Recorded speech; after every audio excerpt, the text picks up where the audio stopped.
কম্পিউটারে নতুন Windows install করার পরে ডেস্কটপে মাই কম্পিউটার, মাই পিসি বা দিস পিসি আইকনটি থাকে না।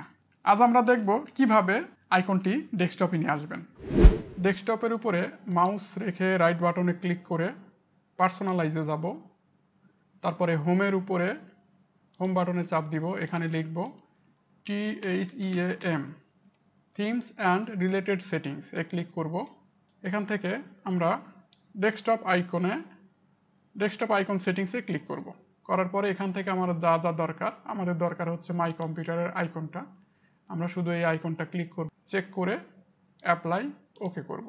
এখন দেখেন আমাদের মাই কম্পিউটার দিস পিসি আইকনটি ডেস্কটপে চলে এসেছে।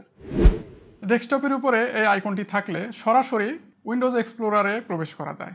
ভিডিওটি ভালো লাগলে লাইক শেয়ার করতে ভুলবেন না।